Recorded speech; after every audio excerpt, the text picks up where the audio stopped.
Hello বন্ধুরা, welcome to my new blog. আজকে দেখছেন থোর ভাজি। থোর ভাজি রেসিপিটা অনেকেই নানা রকমভাবে করেন, কিন্তু আমি যেভাবে করছি সেটা খুব সহজ সরল।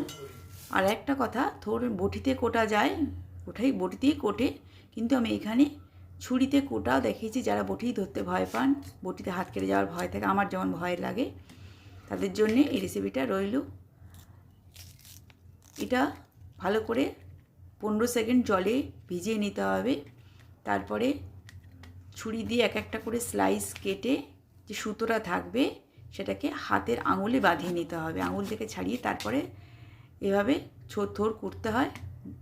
বটিতেও এভাবে কুটতে হয়, ছুরিতেও এভাবে কুটতে হয়। ছোটো ছোটো করে স্লাইস করে নুন জলে একটু চুবিয়ে রাখতে হবে। যদি নুন জলে চুবানো না হয় তবে একটু কালো হয়ে যায় বেশিক্ষণ একটু রাখলে। তারপরে সেটাকে 2 থেকে 3 সেকেন্ড ভাপিয়ে নিয়ে জলটাকে ঝরঝরে করে ঝরিয়ে নিতে হবে।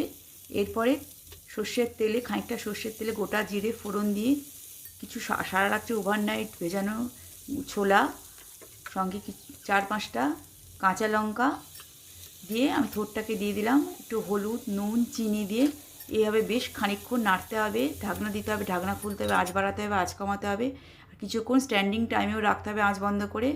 আমাদের থোর রান্না কমপ্লিট। রেসিপিটা ভালো লাগলে লাইক, শেয়ার, সাবস্ক্রাইব করুন। ভালো থাকবেন, সুস্থ থাকবেন। নমস্কার।